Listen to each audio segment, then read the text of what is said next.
பேர் என்னை பார்த்து பயப்படுறதுக்கு தெரியுது. ஐயோ பிரதர் வந்தாலே ஒரு எடுத்த உடனே எதுனா ஒரு கொஸ்டினோட தானே வருவாரு இல்லையா? கண்டிப்பா. ஆனா என்ன கொஸ்டின் உங்களுக்கு வந்து கண்டிப்பா என்னாலும் நீங்க ஏற்கனவே கெஸ் பண்ணிருப்பீங்க இல்லையா? என்ன கொஸ்டின் நீங்க சொல்லுங்க பாக்கலாம். சொல்லுங்க, யாரு சொல்ல போறீங்க? நான் என்ன கொஸ்டின் கேட்க போறேன்? அதேதான். இந்த மாசம் சொல்லுதான் சொல்லு. இந்த மாசத்தோட வாக்குதத்தம் என்ன சொல்லுங்க? யார் சொல்ல போறீங்க? இந்த மாசத்தோட இந்த வருஷத்தோட வாக்குதத்தம் இல்லையா? என் பார்வைக்கு கரெக்ட். ஏசாயா 43:4 என் பார்வைக்கு அருமையான படினா கனம் பெற்றாய் இல்லையா? அது எல்லாருமே தெரியும். ஏன்னா இந்த வருஷத்தோட வாக்குதத்தமே அதுதான். அந்த கொஸ்டின் தான் நான் கேட்க போறேன்னு வந்து ஒரு சில பேருக்கு நல்லா தெரியும் இல்லையா? என்னன்னா இப்போ நம்ம இதே வசனத்தை நல்ல வேலை இன்னைக்கு நான்சி சிஸ்டர் வந்தாங்க. சிஸ்டர் ராஜி சொன்னாங்க நீ நான்சி வரமாட்டாங்க, ஏதோ எக்ஸாமா? ஓகே, கரெக்டாக சொல்றோம். ஓகே, இன்னைக்கு எதுக்காக நான் சொல்றேன்னா நிறைய வசனங்கள் வந்து நம்ம இங்கிலீஷ்ல படிக்க போறோம். இதே வசனம் ஏசாயா 43:4 நம்ம தமிழ்ல படிச்சோம்ல, என் பார்வைக்கு நீ அருமையான படியால் அப்படின்னு சொல்லி தமிழ்ல போட்டிருக்கு.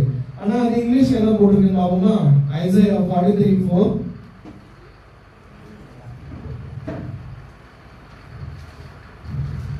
தெலுங்குல என்ன போட்டிருக்கணும்னு தெரிஞ்சுக்கணும். தெலுங்குல இருக்கிறவங்க கூட வந்து படிக்கலாம். ஏசாயாவுக்கு தெலுங்குல என்னது? ஏசாயா 43:4 தெலுங்குல என்ன போட்டிருக்கு? அந்த ஃபர்ஸ்ட் அருமையான படியால் இருக்குல்ல, அதுக்கு என்ன வார்த்தை தெலுங்குல என்ன போட்டிருக்கு? நான் தெலுங்கு சாம் சொல்லு. தெலுங்குல என்ன போட்டிருக்கு? அருமையான படியால் இருக்கு இல்லையா? அதுக்கு தெலுங்குல என்ன போட்டிருக்கு? நான்சி ஓகே, இங்கிலீஷ்ல என்ன போட்டிருக்கு? நீ படிங்க, அந்த வசனத்தை அப்படியே படிங்க.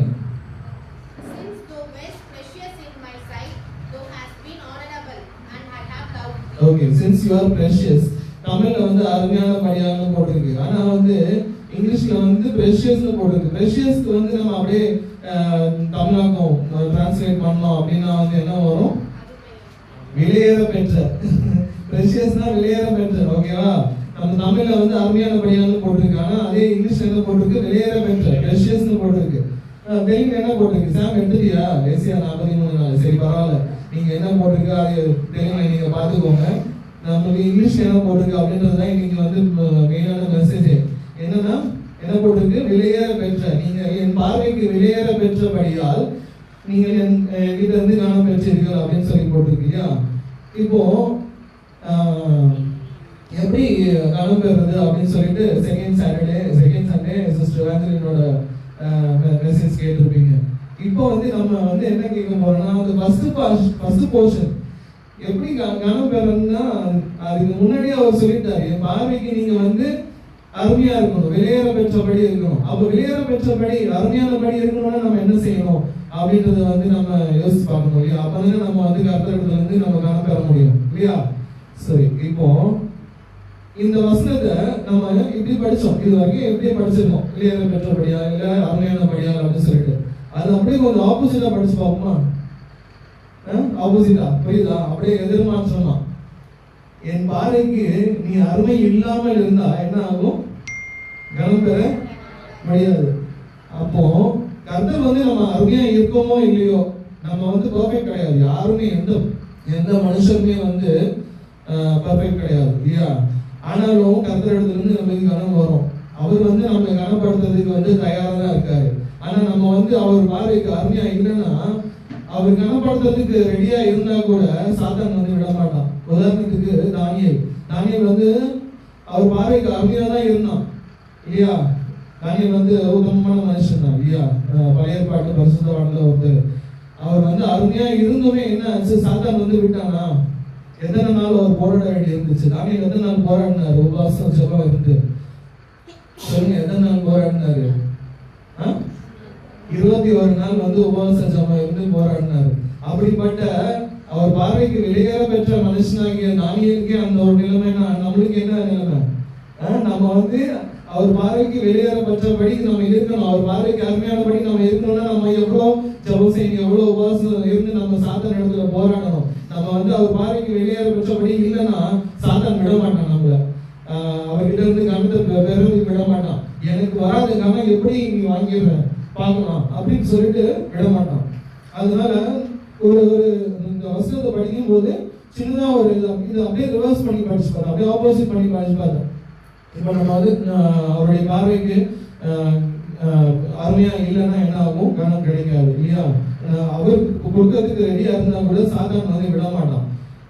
இப்போ நம்ம வந்து எப்படி நம்ம வந்து அவருடைய பார்வைக்கு வெளியேற பெற்றபடி அவருடைய பார்வைக்கு அருமையா இருக்கணும்னா நம்ம என்ன செய்யணும் அப்படின்றத வந்து இன்னைக்கு நம்ம தியானிக்க போறோம் இல்லையா? ஒன்றும் பெருசா இல்லை. நான் ஏற்கனவே சொன்ன மாதிரி நம்ம யாருமே பர்ஃபெக்ட் கிடையாது. நம்ம யாருமே வந்து என்ன சொல்றது பர்ஃபெக்ட்டுக்கு என்ன ரொம்ப ரொம்ப வந்து முழுசா நம்ம வந்து ஒரு நல்லவங்க அப்படின்னு வந்து யாருமே இன்க்ளூடிங் மைசெல்ஃப் என்னையும் சேர்த்து தான் நான் சொல்றேன், நம்ம யாருமே பர்ஃபெக்ட் கிடையாது இல்லையா? ஆனா கர்த்தர் வந்து நம்ம கிட்ட என்ன அருமை எதிர்பார்க்கிறாரு? நம்ம பர்ஃபெக்டா இருக்கிறது வந்து நம்ம பர்ஃபெக்டா இருக்க முடியாதுன்னு வந்து கர்த்தருக்கு தெரியும். அதனால நம்ம கிட்ட அவர் வந்து நம்மளோட பர்ஃபெக்ஷனை வந்து அவர் எதிர்பார்க்கல. என்னென்ன எதிர்பார்க்கறான்னு யாராச்சும் எப்பயாச்சும் யோசிச்சு பார்த்துருக்கீங்களா? நம்ம வந்து கர்த்தருடைய பார்வைக்கு அருமையா இருக்கணும், அவர் இடத்துல இருந்து கணம் பெறணும் அப்படின்னா வந்து நம்ம எப்படி கர்த்தருடைய பார்வைக்கு அருமையா இருக்கிறதுன்னு நம்ம என்னைக்காச்சும் யோசிச்சு பார்த்துருக்கோமா? ஒன்றும் பெருசா இல்லை. ஒரு சில நிறைய காரணம் நிறைய இருக்கு. நம்ம எப்படி வேணா அதாவது பைபிள்ல நிறைய சொல்லப்பட்டிருக்கு, இப்படிலாம் இருந்தா வந்து அருமையா இருக்க முடியும் கர்த்தருடைய பார்வைக்கு அப்படின்னு சொல்லிட்டு. ஆனா நம்ம வந்து இன்னைக்கு ஒரு 4-5 காரியங்களை குறித்து மட்டும் நம்ம பார்க்க போறோம். ஏன்னா அது ரொம்பவே முக்கியமானது. இந்த முக்கியமான காரணங்கள், இந்த முக்கியமான காரியங்களை நம்ம வந்து இம்பார்ட்டன்ஸ் கொடுத்தோம்னா, நம்ம வந்து கவனம் செலுத்தணும்னா நம்ம வந்து அவருடைய பார்வைக்கு அருமையாவோ இல்ல நம்ம இங்கிலீஷ்ல போட்டிருக்கபடி வெளியேற பெற்றபடியோ நம்ம அவருடைய பார்வைக்கு இருக்க முடியும். என்ன அப்படின்னா வந்து ஒண்ணும் இல்லை பெருசா. நம்ம வந்து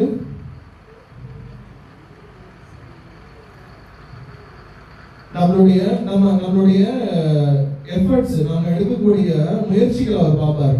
நம்ம வந்து எப்படி நம்ம அருமையா இருக்கணும், கர்த்தருடைய பார்வைக்கு எப்படி வெளியேற பெற்றபடி இருக்கணும் அப்படின்னு வந்து நம்ம எடுக்கணும் இல்லையா? அந்த முயற்சி எப்படி இருக்கணும்னு சொல்லிட்டு கர்த்தர் எப்படிதான் நம்மளை வந்து வெளியேற பெற்றபடி நம்மளை அருமையா பார்க்க போறாரு அப்படின்னு நம்ம தெரிஞ்சுக்கணும் அப்படின்ற நம்ம எடுக்கிறோம் இல்லையா? அந்த முயற்சியை வந்து பரவாயில்ல, இவன் வந்து நம்ம கண்களில் வந்து எப்படி அருமையா இருக்கணும்னு வந்து தெரிஞ்சுக்கிறதுக்காக அவன் முயற்சி எடுக்கிறானே அப்படின்னு நம்ம எடுக்கக்கூடிய அந்த முயற்சி நம்மளுடைய வில்லிங்னஸ் என்ன சொல்றது, நம்மளுடைய ஆர்வம், நம்மளுடைய நோக்கங்கள், நம்மளுடைய இன்டென்ஷன்ஸ், நம்மளுடைய நோக்கங்கள் எப்படி இருக்கு, நம்மளுடைய அன்பு கர்த்தர் மேல நம்மளுடைய அன்பு எப்படி இருக்கு, நம்மளுடைய விசுவாசம் எப்படி இருக்கு, நம்மளுடைய கீழ்ப்படிதல் எப்படி இருக்கு, நம்மளுடைய தாழ்மை எப்படி இருக்கு, இதை குறித்து தான் நம்ம பார்க்க போறோம். இதெல்லாம் எப்படி இருக்கு அப்படின்னு சொல்லி அவர் நம்ம கிட்ட பார்க்கிறாரு. முதல்ல எடுத்தவங்க வாசிக்கலாம். ஏசியா 49:16. முதல்ல நம்ம வந்து இப்போ நம்ம பார்க்க போற காரியம் வந்து கர்த்தருடைய அன்பு. நம்ம கர்த்தர் மேல வைக்கிற அன்புக்கு பார்க்கறதுக்கு முன்னாடி கர்த்தர் நம்ம மேல வச்சிருக்க அன்பு நம்மளை தெரிந்தெடுத்தது, அதை குறித்து பார்க்க போறோம். நம்ம எதனால வெளியேற பெற்றவங்களா இருக்கும், நம்ம எதனால கர்த்தருடைய பார்வைக்கு அருமையா இருக்கும் அப்படின்னு பார்க்கும்போது கர்த்தர் நம்ம மேல அன்பு வச்சிருக்காரு. அதை வாசிக்கலாம். ஏசாயா 49:16. இதோ என் உள்ளங்கைகளில் உன்னை வரைந்திருக்கிறேன், உன் மதில்கள் எப்போதும் எனக்கு முன் இருக்கிறது. அவ்வளவுதான். இதோ என் உள்ளங்கைகளில் என்னை வரைந்திருக்கிறேன். Behold, I have engraved thee upon my palms of my hands.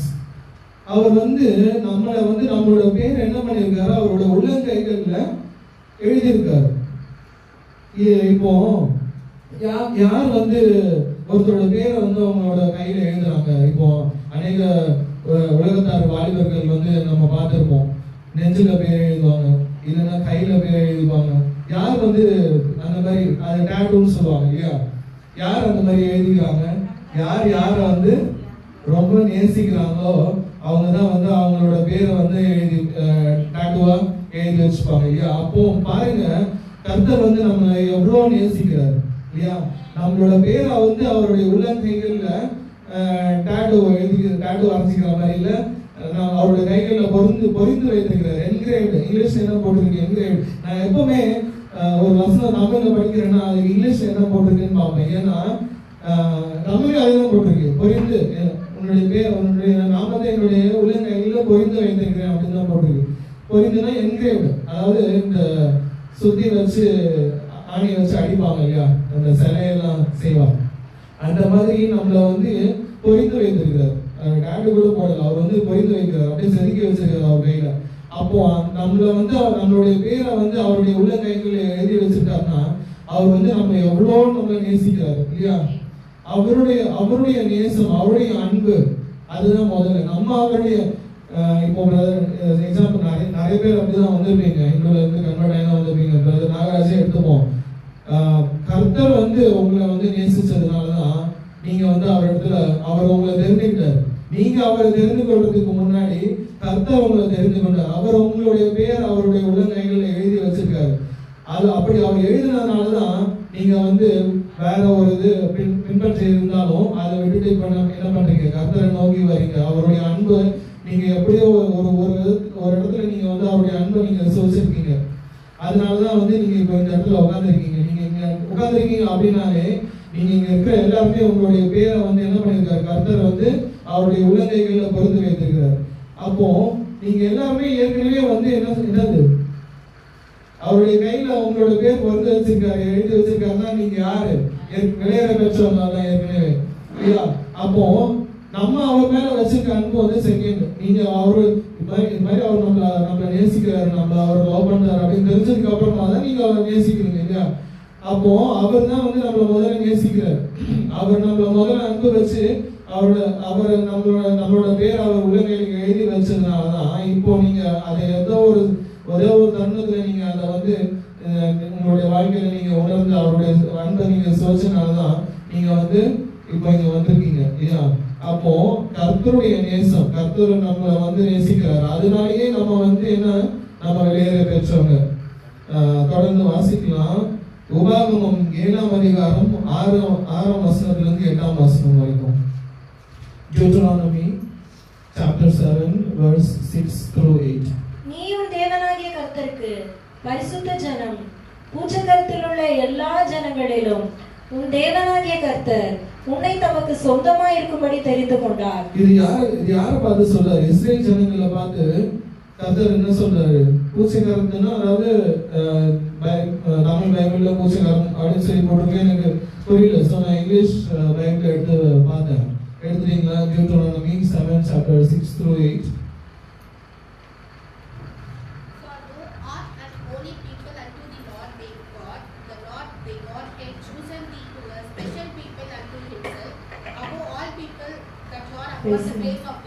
Upon the face of the earth. இங்கிலீஷ்ல என்ன போட்டிருக்கு? upon all people above the face of the earth. அதாவது இந்த உலகத்துல இருக்க எல்லா மக்களை காட்டிலும் அவர் என்ன பண்றாரு, அவருக்கு வந்து அவர் தெரிந்து கொண்ட ஜனங்களை வந்து அவர் என்ன பண்றாரு, அவர் வந்து ஒரு பரிசுத்த கூட்டமா பார்க்கிறாரு இல்லையா. அத தமிழ்ல மறுபடியும் ஒரு வாட்டி வாசிக்கலாம். பரிசுத்த ஜனம், பரிசுத்த ஜனமா பார்க்கிறாரு. நம்மள வந்து அவர் தெரிந்து கொண்டதுனால இல்லையா. இந்த பூமியில அதாவது பூச்சக்கரம்னு தமிழ்ல போட்டிருக்கு. இங்கிலீஷ்ல வந்து இந்த உலகத்துல இருக்க எல்லாருக்கும் மத்தியில வந்து இஸ்ரேல் மக்களை வந்து அவர் வந்து தெரிந்து கொள்றாரு. தொடர்ந்து படிக்கும். பூச்சக்கரத்தில் உள்ள எல்லா ஜனங்களிலும் உன் தேவனாகிய கர்த்தர் உன்னை தமக்கு சொந்தமா இருக்கும்படி தெரிந்து கொண்டார். அவருக்கு சொந்தமா இருக்கும்படி தெரிந்து கொண்டார். அவருடைய ஜனமா எத்தனையோ மக்கள் இருந்தாங்க. அவர் படைச்ச மக்கள் தான். அதுவும் நான் பின்னாடி சொல்றேன். அவர் படைச்ச மக்கள் தான். ஆதாம் ஏவாள்ல இருந்து இல்லைன்னா வந்து பேலையில இருந்து வெளில வந்த நோவால இருந்து எல்லாம் அவர் படைச்ச மக்கள் தான். நோவால இருந்து வந்தவங்க தானே அவருடைய இஸ்ரேல் மக்கள். எல்லாமே அவர் படைச்ச மக்கள் தான். இருந்தாலும் அந்த இஸ்ரேல் அந்த ஒரு ஜனக்கூடத்தை மட்டும் அவர் தமக்கு சொந்த ஜனமாக எதனால தெரிந்து கொள்றாரு. அதாவது ஒரு சிலர் இப்ப நம்மளும் வந்து ஆவிக்குரிய இஸ்ரேல் மக்கள் தான். ஆவிக்குரிய நம்ம ஸ்பிரிச்சுவலி பார்க்க போனா நம்மளும் வந்து ஒரு ஆபிரகாமோட சந்ததியாகவும் இஸ்ரேல் ஆவிக்குரிய இஸ்ரேல் ஜனமாகவும் தான் நம்ம வருவோம். அப்போ நம்மளை வந்து அவர் தெரிந்து கொள்றாரு. எதனால தெரிந்து கொள்றாரு? எல்லாருமே தான் அவர் நேசிக்கிறாரு. எல்லாருக்குமே வந்து அவரு இந்த உலகத்துல இருக்க எல்லாருக்குமே அவர் வந்து அன்றாட சாப்பாடு கொடுக்குறாரு, இருக்கிறதுக்கு வீடு, உடுத்துறதுக்கு கூட எல்லாமே கொடுத்துருக்காரு. எல்லாருமே அவர் படைச்சிருக்காரு. அவர் வந்து எல்லாருக்குமே வந்து அவருக்கு என்னென்ன தேவையோ அதெல்லாம் கொடுத்துட்டு தான் இருக்காரு. இருந்தாலும் தமக்கு என்று சொந்த ஜனமா அந்த பரலோக ஜீவனுக்கு கொண்டு போகிறதுக்கு ஒரு சின்ன கூடத்தாரை மட்டும் அவர் வந்து தேர்ந்தெடுக்கிறாரு. நம்மளையும் அவர் தேர்ந்தெடுத்து வச்சிருக்காரு. எதனால அப்படின்னா, இப்போ நீங்க ஒருத்தருக்கு அன்பு செலுத்துறீங்க அப்படின்னா வந்து அவங்க நமக்கு திருப்பி அன்பு செலுத்துவாங்களா செலுத்த மாட்டாங்களா அப்படின்றது வந்து அவங்க கூட நீங்க ஒரு நாள் 2 நாள் பழகும்போது தெரிஞ்சிடும் இல்லையா? அப்படி நம்ம அவருடைய வார்த்தையை கடைபிடிப்போமா கடைபிடிக்க மாட்டோமா அப்படின்றது வந்து அவருக்கு தெரியும். நம்ம அவருடைய வார்த்தையை கடைபிடிப்போம், அவர் மேல வச்சிருக்க அன்புனால நம்ம அவருக்கு கீழ்ப்படிந்து நடப்போம், அவர் மேல விசுவாசமா நடப்போம் அப்படின்றத வந்து அவர் முன்கூடியே அறிந்ததுனாலதான் நம்மளை வந்து அவருக்கு சொந்த ஜனமா வந்து தெரிந்து கொள்றாரு. அப்படிதான் இந்த இஸ்ரேல் மக்களை வந்து அவர் வந்து தெரிந்து கொள்றாரு. தொடர்ந்து வாசிக்கலாம். செப்பனியா 3ஆம் அதிகாரம் 17ஆம் வசனம்.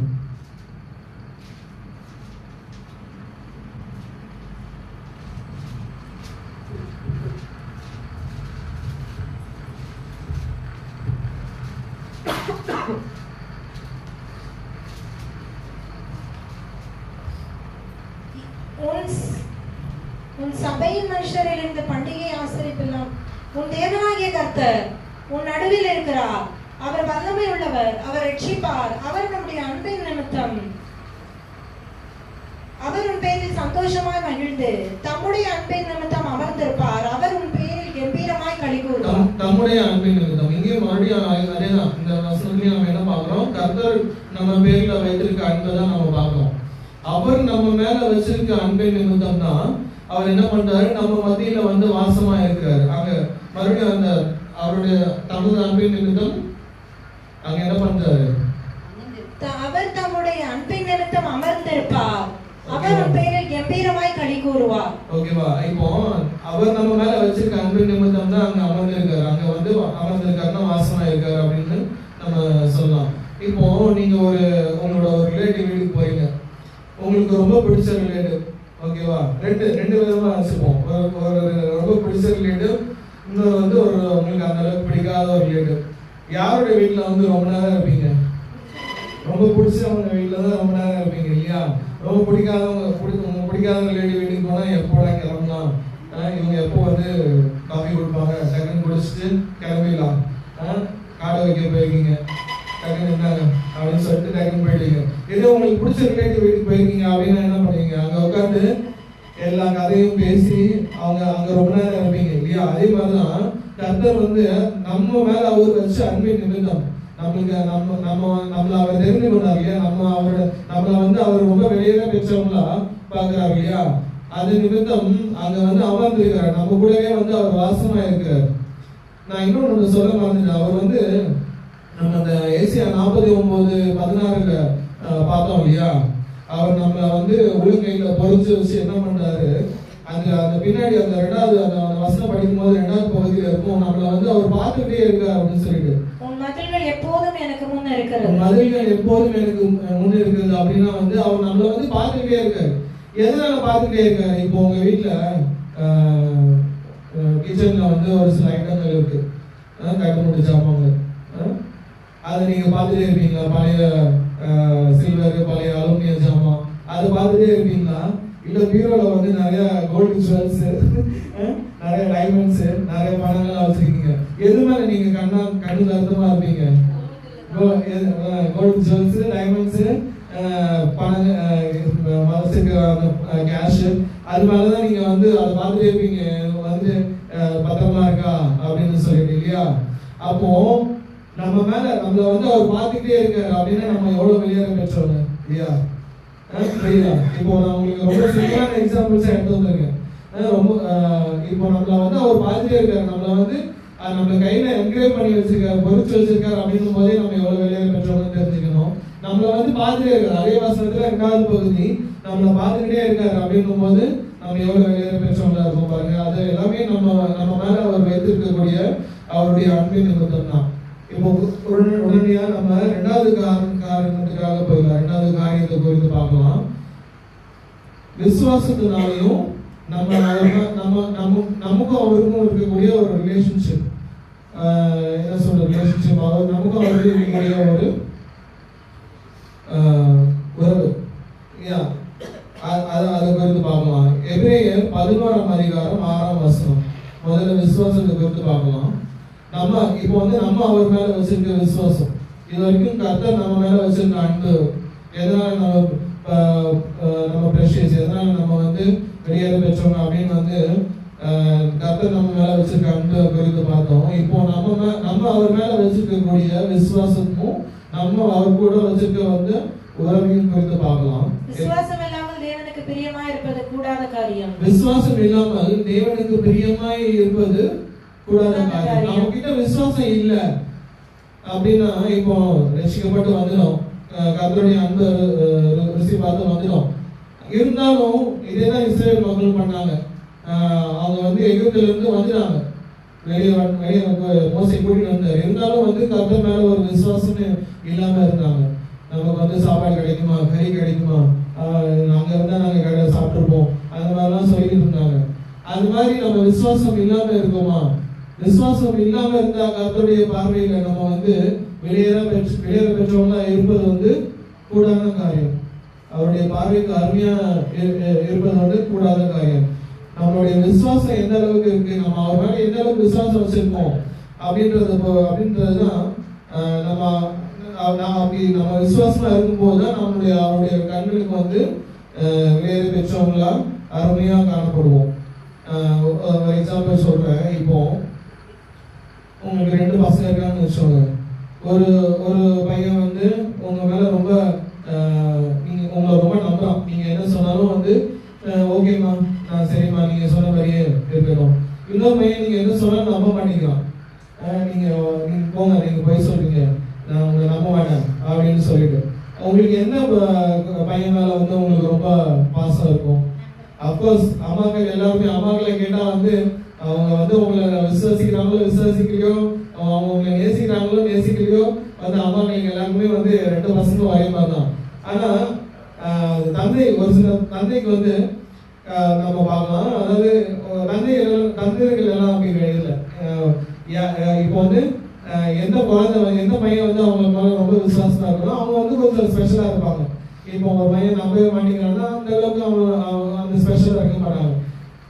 அதே மாதிரிதான் நம்ம நம்மளுடைய தேவனும் தந்தை தான் இல்லையா? அவர் நம்மளுக்கு அதாவது தாயோட அன்பு மேல அன்பு தான் அவருக்கு நம்ம மேல வச்சிருக்காரு. இருந்தாலும் நம்ம அவர் மேல வச்சிருக்க விசுவாசம் குறைந்து காணப்படுது. நம்மளுடைய விசுவாசம் அந்த அளவுக்கு இல்லை அப்படின்னா அவருடைய கண்களுக்கு அருமையா இருக்கிறது கூடாத காரியம்னு நான் சொல்லல. என்னை மறைச்சிங்க, நான் பேசுறதெல்லாம் நான் பேசுறேன்னு நீங்க பார்க்காதீங்க. இன்னைக்கு அநேக காரியங்களை குறித்து நான் பேச போறேன். நான் எல்லாமே எத்தனையோ முறை ஜெபம் பண்ணி இதெல்லாம் பேசலாமா வேணாமா, நீங்களே என்னை பொறுப்பெடுத்து நீங்க நான் இங்க இருந்து பேசக்கூடாது, நீங்க தான் பேசணும் அப்படின்னு சொல்லி ஜெபம் பண்ணது. இப்போ கூட இதுக்கு முன்னாடி எத்தனையோ மெசேஜ் கொடுக்க வந்திருக்கேன். நீங்க நான் இங்க ரீலோட் பண்ணி ப்ரேயர் பண்ணி நீங்க பார்த்துருக்க மாட்டீங்க. இப்போ கூட நான் கேட்டுட்டு தான் வந்தேன். நிறைய காரியங்களை குறித்து பேச போறேன். என்ன பார்க்காதீங்க, இது எல்லாமே பரிசுத்தர் பேசுறாரு. அப்போ நீங்க விசுவாசம் இல்லாம கர்த்தருடைய கண்கள்ல அருமையா இருப்பது கூடாத காரியம். நீங்க உங்களுடைய விசுவாசம் முடிஞ்ச அளவுக்கு ஆபிரகாம் அளவுக்கு விசுவாசிக்க முடியாது, இல்ல யோபு அளவுக்கு விசுவாசிக்க முடியாது. இருந்தாலும் முடிஞ்ச அளவுக்கு அவங்க அளவுக்கு விசுவாசிக்கிறதுக்கு நம்ம ட்ரை பண்ணணும். அடுத்த ஒரு வசனம் பார்த்துடலாம். 1 பேதுரு 2ஆம் அதிகாரம் 4-7. மனுஷரால் தள்ளப்பட்டதாயினும் தேவனால் தெரிந்து கொள்ளப்பட்டதும் விலையேற பெற்றதுமாய் இருக்கிற ஜீவனுள்ள கல்லாகிய அவரிடத்தில் சேர்ந்தவர்களாகிய நீங்களும் ஜீவனுள்ள கற்களை போல ஆவிக்கேற்ற மாளிகையாகவும் இயேசு கிறிஸ்து மூலமாய் தேவனுக்கு பிரியமான ஆவிக்கேற்ற பலிகளை செலுத்தும்படிக்கும் பரிசுத்த ஆசாரிய கூட்டமாகவும் கட்டப்பட்டு வருகிறீர்கள். அந்தபடியே இதோ தெரிந்து கொள்ளப்பட்டதும் விலையேற பெற்றதுமாய் இருக்கிற மூளை கல்லை சீயோனில் வைக்கிறேன். அதன் மேல் விசுவாசமாய் இருக்கிறவன் வெட்கப்படுவதில்லை என்று வேதத்திலே சொல்லி இருக்கிறது. சோ நம்ம விசுவாசிச்சோம், நம்ம வந்து அவர் மேல நம்ம வச்சிருக்க விசுவாசம் வந்து அதிகமா இருந்துச்சுன்னா நம்ம எது மாதிரி இருக்கிறோம்? சீயோன்ல இருக்கக்கூடிய மூலைக்கல்லை போல், அவருடைய ஆலயத்துல கட்டப்பட்ட கற்களை போல இருக்கிறோம். ஜீவனுள்ள கற்கள், சும்மா இந்த சாதாரண இந்த உலகத்துல இருக்க கற்கள் இது போல இல்லை. அவருடைய ஆலயத்துல கட்டப்பட்ட ஜீவனுள்ள கற்கள், அதுவும் மூலைக்கல்ல போல இருக்குமா. ஓகேவா? அப்ப நம்மளுடைய விசுவாசம் எந்த அளவுக்கு நம்மளை வந்து பிரஷியஸா மாத்துது, எந்த அளவுக்கு நம்மளை வந்து வெளியேற பெற்றதா மாத்துது அப்படின்னு சொல்லி பாருங்க. அதுலயே 1 பேதுரு 2ஆம் அதிகாரத்திலேயே 11-12 படிப்போம். பிரியமானவர்களே, அந்நியர்களும் பரதேசிகளுமாய் இருக்கிற நீங்கள் ஆத்மாவுக்கு விரோதமாய் போர் செய்கிற மாம்ச இச்சைகளை விட்டு விலகி, புறஜாதிகள் உங்களை அக்கிரமக்காரர் என்று விரோதமாய் பேசும் விஷயத்தில் அவர்கள் உங்கள் நற்கிரியைகளை கண்டு அவற்றின் நிமித்தம் சந்திப்பின் நாளிலே தேவனை மகிமைப்படுத்தும்படி நீங்கள் அவர்களுக்குள்ளே நல் நடக்கை உள்ளவர்களாய் நடந்து கொள்ளுங்கள் என்று உங்களுக்கு புத்தி சொல்லுகிறேன். இது நம்மளுடைய நல் நடக்கைகளை பத்தி பேசுது. நல் நடக்கைகள் என்ன? நம்ம இப்ப எந்த 2 காரியத்தை குறித்து பார்த்துட்டு இருக்கோம். ஒண்ணு விசுவாசமும் நம்ம கர்த்தர் இடத்துல வச்சுட்டு நம்மளுடைய உறவு குறித்து. சோ நம்மளுடைய நடக்கைகள், நம்ம கர்த்தர்கிட்ட நம்மளுடைய உறவு எப்படி இருக்கு அப்படின்னு சொல்லிட்டு, அதுல 11ஆம் வசனம் வந்து எப்படி ஆரம்பிச்சது? நம்மளுடைய பிரியமானவர்களே, அந்நியர்களும் பரதேசிகளுமாய் இருக்கிற நீங்கள் ஆத்மாவுக்கு விரோதமாய் போர் செய்கிற மாம்ச இச்சைகளை விட்டு விலகி, ஆத்மாவுக்கு விரோதமாய் போர் செய்கிற மாம்ச இச்சைகளை விட்டு விலகணும். நம்ம அவர்கிட்ட நம்ம ரிலேஷன்ஷிப் வச்சிருக்கோம் அப்படின்னா, நம்ம அவரோட வந்து எப்பவுமே உறவுல இருக்கணும் அப்படின்னா, இயேசுவே வந்து இந்த பூமியில வந்து மனுஷனா இருந்தப்போ என்ன பண்ணாரு? எப்பவுமே வந்து பிதாவின் இடத்துல ஒரு ரிலேஷன்ஷிப்போட ஒரு உறவோட தான் இருந்தாரு. எப்பவுமே வந்து டெய்லியும் எத்தனை முறை ஜெபம் பண்ணாரு அப்படின்னு எனக்கு கேட்டீங்கன்னா, அவர் வந்து பைபிள்ல போட்டிருக்கபடி இடைவிடாமல் ஜெபம் செய்யுங்கள் அப்படின்றத கண்டிப்பா அவர் ஃபாலோ பண்ணியிருப்பாரு இல்லையா? இடைவிடாமல் அவர் வந்து கர்த்தரிடத்துல வந்து ஜெபம் பண்ணிட்டு தான் இருந்தாரு. நம்ம இடைவிடாமல் கர்த்தரிடத்துல ஜெபம் பண்றது வந்து கர்த்தருக்கும் நமக்கும் இருக்கக்கூடிய வந்து ஒரு ரிலேஷன்ஷிப்பை காட்டுது இல்லையா? நம்மளுடைய உறவு கர்த்தரிடத்துல நமக்கு கர்த்தருக்கும் நமக்கும் இருக்கக்கூடிய ஒரு உறவை காட்டுது. அப்படி உறவா இருக்கணும் அப்படின்னா நம்ம வந்து நம்மளுடைய மாம்ச இச்சைகளுக்கு நம்மளை விட்டு கொடுத்துட்டு நம்ம கர்த்தரிடத்துல உறவா இருக்க முடியுமா? முடியாது இல்லையா? நம்மளுடைய மாம்ச இச்சைகளை விட்டு விலகணும் இல்லையா? அது இங்கிலீஷ்ல என்ன போட்டிருக்கு? abstain from flesh lust that war against your soul. நம்மளுடைய ஆத்மாவுக்கு விரோதமா நமக்கு கிட்ட வந்து போராடுற அந்த மாம்ச இச்சைகளை வந்து நம்ம விட்டு விலகணும். அப்படி விட்டு விலகினாதான் நம்ம கர்த்தரிடத்துல வந்து உறவா இருக்க முடியும். அப்படி நம்ம கர்த்தரிடத்துல எப்பவுமே நம்ம வந்து ஒரு உறவை நம்ம வந்து பார்த்து மெயின்டைன் பண்ணிட்டே வந்தோம் அப்படின்னா, அதுவே வந்து என்ன ஆகும்? தேவனுடைய கண்கள்ல நம்ம வந்து அருமையா காமிக்கணும். எப்பவுமே நம்ம கிட்ட எப்பவுமே பேசிட்டே இருக்காங்க. பிரேயர் என்னது? எப்பவுமே நம்ம கர்த்தர் இடத்துல பேசிக்கிட்டு இருக்கிறது தான் இல்லையா? எப்பவுமே நம்ம கிட்ட பேசிட்டே இருக்காங்க. வேற எதை குறித்தும் வந்து பெருசா வந்து கவலைப்பட மாட்டேங்கிறான். நம்ம கிட்ட பேசிட்டே இருக்காங்க. நம்ம கிட்ட வந்து எப்பவுமே நல்ல ஒரு உறவோட இருக்காங்க அப்படின்னு சொல்லிட்டு கர்த்தர், அதுவே நம்மளை வந்து கர்த்தருடைய கண்கள்ல நம்மளை வெளியேற பெற்றவங்களா, நம்மளை வந்து அருமையானவங்களா காமிப்போம். ஓகே, இப்போ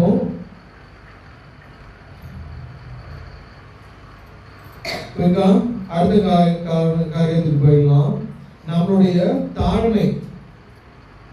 தாழ்மை மூலமா நம்ம எந்த அளவுக்கு நம்மளை தாழ்மைப்படுத்திக்கிறோம், கர்த்தரை வந்து முன்னிலைப்படுத்தி நம்மளை வந்து எந்த அளவுக்கு நம்ம தாழ்மைப்படுத்திக்கிறோம் அப்படின்றத வந்து நம்மளை வந்து தேவனிடத்துல வந்து அருமையா காமிக்கும். நம்மளை வெளியேற பெற்றவங்களா காமிக்கும். எடுத்தவங்கள வாசிக்கலாம். 1 சாமுவேல் 16ஆம் அதிகாரம் 7ஆம் வசனம்.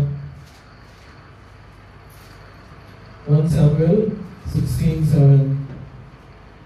கர்த்தர் சாமுவேலை நோக்கி, நீ உன்னுடைய முகத்தையும் உன்னுடைய சரீர வளர்ச்சியையும் பார்க்க வேண்டாம்.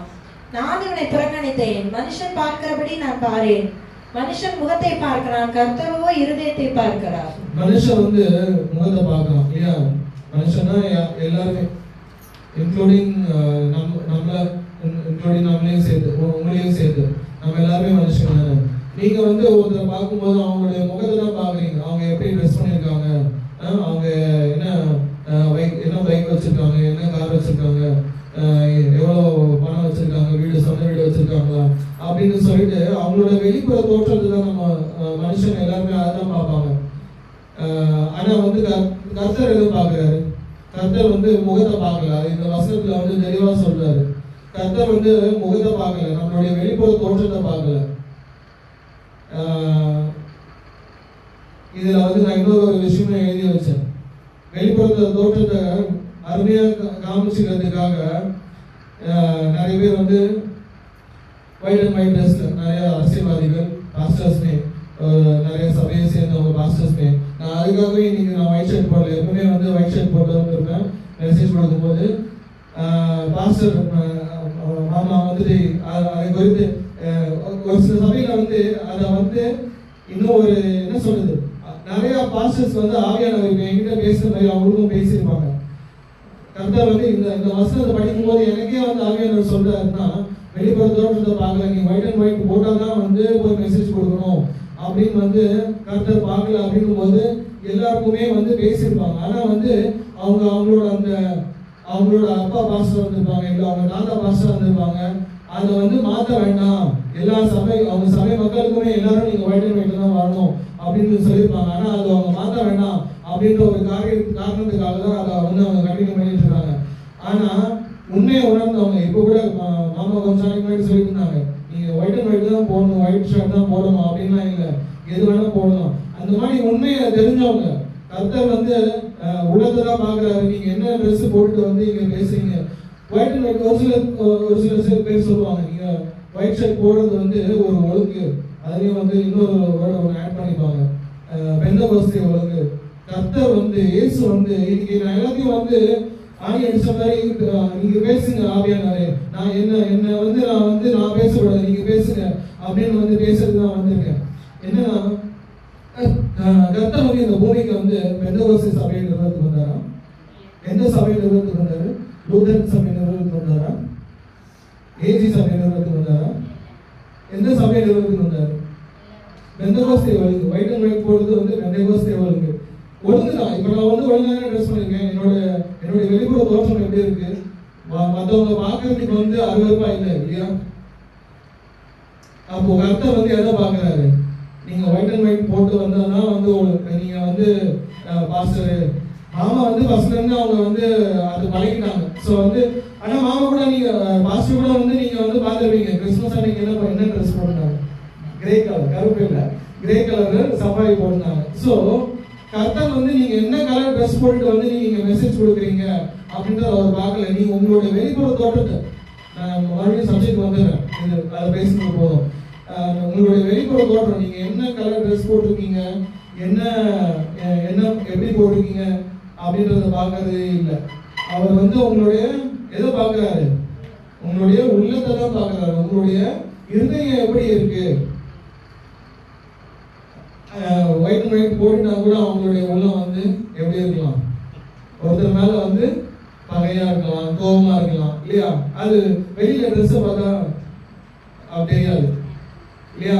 அதனாலதான் வந்து கர்த்தர் எதை பார்க்க மாட்டாரு, நீங்க என்ன கலர் ட்ரெஸ் போட்டிருக்கீங்க, ஜுவல்ஸ் போட்டிருக்கீங்களா இல்லையா, அதெல்லாம் பார்க்க மாட்டாரு. நீங்க ஜுவல்ஸ் போடுறீங்களோ போடலையோ. அந்த வசனத்தை நிறைய பேர் வந்து அந்த ஆதியில இப்ப இல்ல, இப்ப நிறைய பேர் தெரிஞ்சிருச்சு. ஆனா அதை மாத்துறதுக்கு அவங்க யோசிக்கிறாங்க. அப்ப இத்தனை நாள் நம்ம சொன்னது வந்து தவறாயிடுமே அப்படின்றதுக்காக அவங்க யோசிக்கிறாங்க. எல்லாருக்குமே தெரிஞ்சிருச்சு, கர்த்தர் வந்து வெளிப்புற தோட்டத்தை பார்க்கல, ட்ரெஸ்ஸையோ ஜுவல்ஸையோ போடக்கூடாது அப்படின்னு சொல்லல அப்படின்றது தெரிஞ்சிருச்சு. ஆனா வந்து நம்ம அதை மாற்ற வேண்டாமே அப்படின்றாங்க தவிர நம்ம வந்து ஒயிட் அண்ட் ஒயிட் போடுறதோ இல்லை ஜுவல்ஸ் போடுறதோ அவர் வந்து பார்க்கல. நீங்க போடுறீங்களா, அடுத்தவங்க கண்ணுக்கு வந்து அதை வந்து இடரல் உண்டு பண்ணாதபடி போட்டுக்கோங்க. ஒரே ஒரு சின்ன கமல் போடுறது ஒன்றும் தப்பு இல்லை. அவங்க நீங்க வந்து நிறைய இப்போ ஒரு கல்யாணத்துக்கு போகும்போது எப்படி போறீங்க அந்த மாதிரி நீங்க எப்பவுமே வரீங்க அப்படின்னா தான் வந்து ஒரு ஹரி நாடார்னு ஒருத்தர் வந்து நீங்க பார்த்துருப்பீங்க நியூஸ்ல எல்லாம் ஃபுல்லா ஜுவல்ஸ் போட்டு வரீங்க.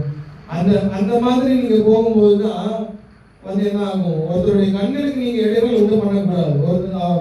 எப்பவுமே வந்து இவங்க இப்படி வராங்க அப்படின்ற மாதிரி இருக்கக்கூடாது. அப்படின்ற மாதிரி இல்லாம நீங்க உங்களுடைய ஒழுங்கு, உங்களுக்குன்னு ஒரு ஒழுங்கு, சபைக்குன்னு ஒரு ஒழுங்கு இருக்கு இல்லையா, அந்த ஒழுங்கை நீங்க வந்து ஃபாலோ பண்ணீங்க. ஏன்னா வந்து சபைக்கு வரும்போது உங்களுடைய நடையை காத்து கொள்ளுங்க அப்படின்ற வசனம் இருக்கு. அந்த வசனத்துக்கும் நம்ம கீழ் பண்ணிடணும் இல்லையா. அதனால உங்களுடைய தோற்றம் வந்து மற்ற பேருக்கு வந்து இடர்கள் உண்டு பண்ணாதபடி, ஒரு அருவருப்பை உண்டு பண்ணாதபடி இருந்ததுன்னா அதுவே போதும்.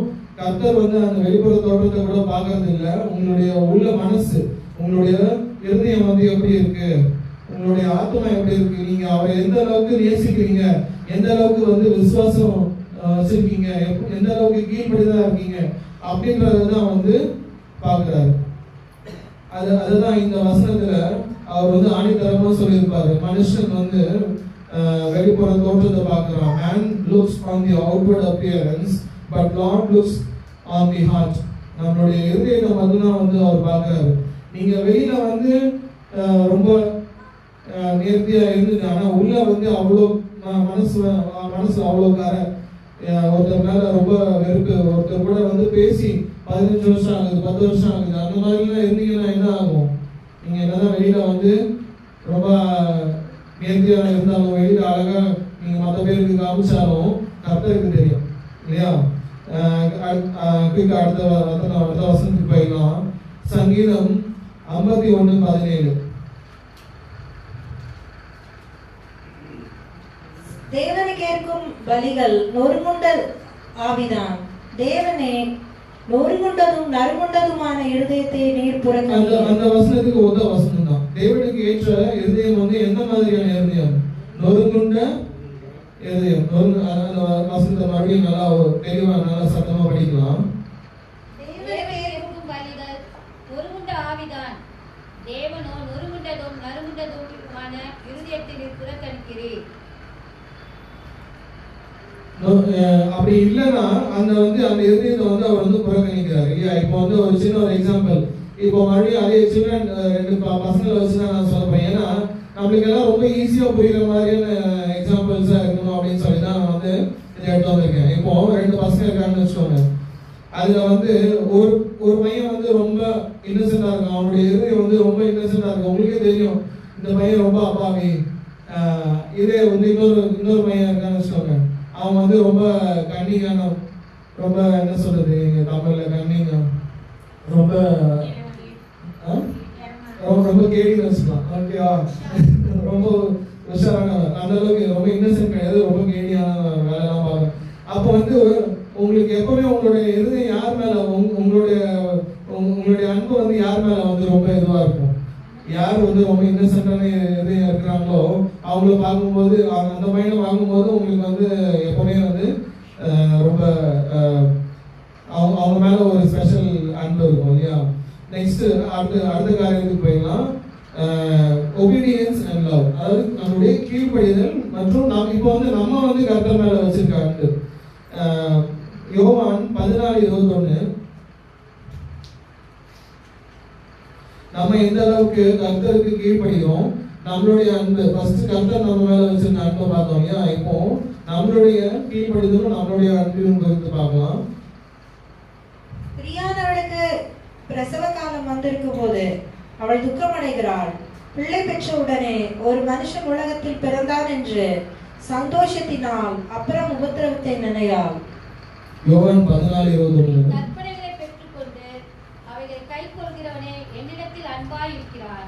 ஓகே, சோ நம்ம அவரிடத்துல அன்பா இருக்கோமா இல்லையான்றது எப்படி நம்ம வெளிப்படுத்த முடியும்? நம்ம அவருடைய கற்பனைகளை கைக்கொள்றது மூலமா தான். நம்ம ஒருத்தர் நம்ம நேசிக்கிறோம். நீங்க ஒருத்தர் நேசிக்கிறீங்க அப்படின்னா என்ன பண்ணுவீங்க? அவங்க சொல்றதெல்லாம் கேட்பீங்க. நீங்க ஒருத்தர் நேசிக்கல அப்படின்னா என்ன பண்ணுவீங்க? அவங்க சொன்னாலும் காதலியே வாங்க மாட்டீங்க இல்லையா. சோ அப்போ நீங்க அவங்க கீழ்படுகிறது மூலியமா நீங்க அவங்க மேல நேசிக்கிறீங்களா இல்லையா, அவங்க மேல வந்து அவங்க அன்பு செய்றீங்களா இல்லையா அப்படின்றத வந்து காமிச்சுப்படுத்துவோம். அடுத்த வசனம் போயிடலாம், நேரம் குறைவா இருக்கனால. நீதிமொழிகள் 8:17. Proverbs 8:17.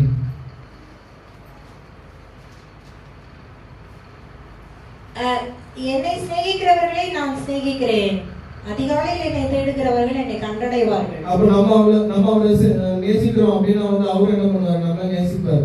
ஆக்சுவலா அவர் நம்ம ஃபர்ஸ்ட் பார்த்தபடி அவர் தான் நம்மள முதல்ல நேசிக்கிறார். அதுக்கு நம்ம திருப்பியும் நம்ம அவரை நேசிக்கணும். நம்ம திருப்பியும் அவரை நேசிக்கல அப்படின்னா வந்து அவர் நம்ம திருப்பியும் அவர்கிட்ட இருந்து திருப்பியும் நம்மளுக்கு நேசம் வராது. இந்த இடத்துல அதுதான் சொல்றாரு. ஏற்கனவே அவர் நம்மளை நேசிக்கிறாரு. நம்மளை நேசிச்சுதான் வந்து நம்மளை தேர்ந்தெடுத்து கொண்டாரு. அப்படி இருக்கும்போது நம்ம அவரை நேசிக்கணும். நம்ம அவரை நேசிக்கலன்னா என்ன ஆகும்? திருப்பி அவர்கிட்ட இருந்து நம்மளுக்கு திருப்பி நேசம் வராது.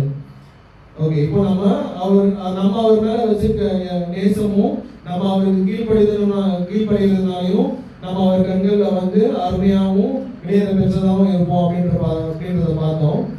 நெக்ஸ்ட் கடைசியா எதனால நம்ம வந்து வெளியேற பெற்றவங்க அப்படின்னு பார்த்தா, அவர் நம்மளை வந்து எப்படி படைச்சாரு?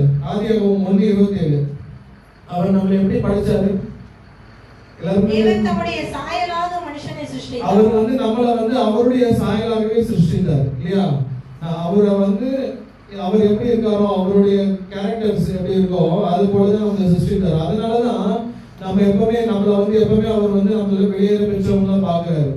இதே அவர் வந்து வேற எந்த ஒரு மிருக ஜாதி ஒரு ஆடையோ மாடையோ அவர் வந்து வெளியேற பெற்றதா பார்க்கல. யாரதான் நம்ம வெளியேற பெற்றவங்களா பார்க்கறாரு? மனுஷங்கள. ஏன்னா அவருடைய சாயலா படைச்சு அவருடைய ஆவியை நம்ம மேல ஊதி, மற்ற எந்த மிருகங்களுக்கும் அவருடைய ஆவியை ஊதல.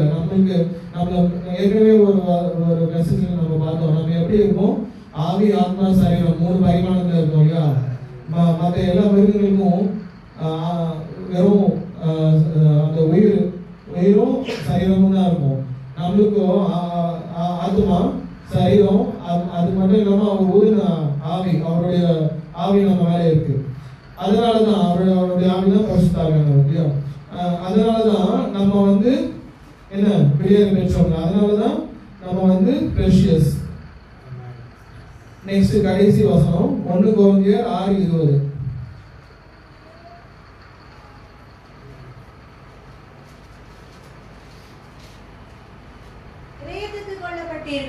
ஆகையால் தேவனுக்கு உடையவைகளாகிய உங்கள் சரீரத்தினாலும் உங்கள் ஆவியினாலும் தேவனை மகிமைப்படுத்துங்கள். எதனால நம்ம வந்து நம்மள வந்து அவருடைய இமேஜ், அவருடைய இதுல படைச்சதுனால மாத்திரம் இல்ல, நம்மள வந்து கிரியத்துக்குன்னா என்ன சொல்றது? அவர் வந்து நம்மள வந்து விலை கொடுத்து வாங்கியிருக்காரு. எப்படி விலை கொடுத்து வாங்கியிருக்காரு? சும்மா ஒரு காசு கொடுத்து வாங்கல. அவருடைய சொந்த குமாரனுடைய ரத்தத்தை கொடுத்து நம்மள வந்து விலை கொடுத்து வாங்கியிருக்காரு. அதனாலதான் நம்ம வெளியேற பெற்றவங்க. இந்த எல்லா காரணங்களும் இப்ப நம்ம பார்த்தோம் இல்லையா? என்னென்ன காரணங்கள் பார்த்தோம்? நம்ம வந்து அவர் நம்மளை வந்து நேசிக்கிறதுனால, அவர் நம்மளை தெரிந்து கொண்டதுனால நம்ம வெளியேற பெற்றவங்க. அப்புறம் நம்ம அவர் மேல வச்சிருக்க விசுவாசம், விசுவாசம் எந்த அளவுக்கு இருக்கோ அதனால வந்து நம்ம என்ன ஆகும்? அவருடைய கண்கள்ல வந்து வெளியேற பெற்றவங்களாகவும் அருமையாகவும் காணப்படுவோம். நெக்ஸ்ட் பார்த்தோம் நம்மளுடைய தாழ்மையான இதயம். நம்ம எந்த அளவுக்கு அவர் மேல அன்பு செலுத்துறோம், அவர் மேல நம்ம கீழ்ப்படிதலா இருக்கும் அப்படின்றத பொறுத்து தான் இதெல்லாம் இது வரைக்கும் பார்த்தோம் இல்லையா? அது மட்டும் இல்லாம அவர் நம்மளை வந்து அவருடைய சாயலா படைச்சிருக்காரு. நம்மளை வந்து அவருடைய சொந்த குமாரனுடைய ரத்தத்தை சிந்தி அதை வந்து விலையா கொடுத்து நம்மளை வந்து மீட்டிருக்காரு. சாத்தான இடத்துல இருந்து நம்ம வந்து நம்ம நரகத்துக்கு போகாதபடி நம்ம வந்து எப்பவுமே நித்திய ஜீவனை பெரும் பொருட்டு அவருடைய சொந்த குமாரனுடைய ரத்தத்தை நம்மளுக்கு வந்து விலையா கொடுத்து வாங்கினதுனால நம்ம வெளியேற பெற்றவங்க. ஏற்கனவே நம்ம வந்து வெளியேற பெற்றவங்க லிஸ்ட்ல தான் இருக்கோம். என்ன பண்ணணும்? இப்ப நம்ம பார்த்த காரியங்களை நம்ம வந்து கொஞ்சம் இம்பார்ட்டன்ஸ் கொடுத்து அவரை நேசிக்கிறதுலையும், அவருடைய கட்டளைகளை கீழ்படுகிறதுலையும், அவர் மேல விசுவாசமா இருக்கிறதுலையும், தாழ்மையா இருக்கிறதுலையும், நம்மளுடைய இருதயம் எப்படி இருக்குன்றத வந்து முக்கியமா பார்க்கணும். இதெல்லாம் நம்ம வந்து ஒழுங்கா செஞ்சோம்னா அவருடைய பார்வையில நம்ம வந்து அருமையாகவும் வெளியேற பெற்றவங்களாகவும் இருப்போம். அப்ப என்ன ஆகும்? நம்மளுடைய இந்த ஆண்டுடைய வாக்குத்தத்தத்தை நம்ம என்ன பண்ணலாம்? சுதந்திரிச்சுக்கலாம். நம்ம வந்து அவருக்கு வந்து கவனிச்சிடணும்.